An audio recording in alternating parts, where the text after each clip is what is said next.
एक साल से अर्श से फर्श पर, एक साल में करोड़पति से कर्जदार तक, और एक साल में 17,000 करोड़ से शून्य तक। ये कहानी है भारतीय एजुकेशन सेक्टर में एक वक्त पर बड़े प्लेयर माने जाने वाले बायजू रविंद्रन की। वो बायजू जो एक समय में सफल भारतीय स्टार्टअप का एक बड़ा चेहरा थे, आज ऐसा पतन झेल रहे हैं जिसको देखकर पूरी दुनिया हैरान हो गई है। और अब इससे जुड़ी बड़ी खबर सामने आई कि बायजूस के फाउंडर बायजू रविंद्रन की नेटवर्थ शून्य हो गई है। एक साल पहले यानी 4 अप्रैल 2023 को बायजू की नेटवर्थ $2.1 बिलियन थी। फोर्ब्स की बिलियनियर इंडेक्स 2024 में इस बात की जानकारी दी गई।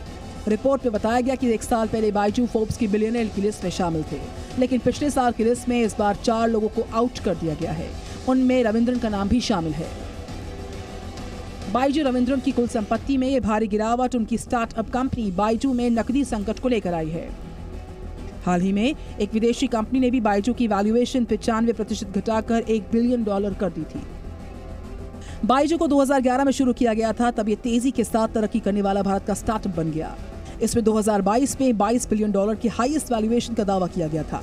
बायजू रविंद्रन ने अपने इनोवेटिव लर्निंग ऐप के साथ एजुकेशन के सेक्टर में क्रांति ला दी थी। बायजू में प्राइमरी स्कूल से लेकर MBA स्टूडेंट्स को कोचिंग दी जाती है, लेकिन आर्थिक संकट के बाद इसको लेकर लगातार विवाद हो रहे थे, जिसके बाद कंपनी में लगातार घाटा बढ़ता गया।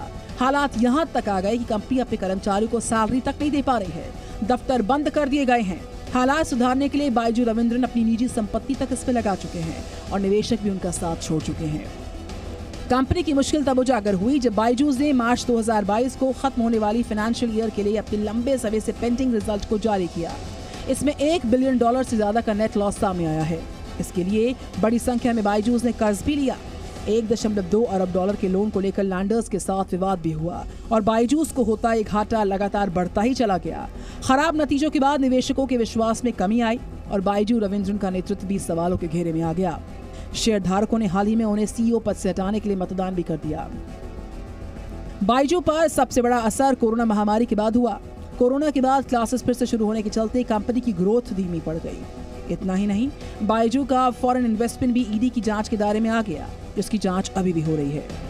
बायजू रविंद्रन की नेटवर्थ की अगर बात करें तो साल 2020 में ये 15,000 करोड़ थी, 2021 में ये 20,861 करोड़, 2022 में 30,000 के करीब थी। उसके बाद इसमें बड़ी गिरावट दर्ज की गई, जिसमें 2023 में ये 17,524 करोड़ पर आई और 2024 में ये 0 पर पहुंच गई।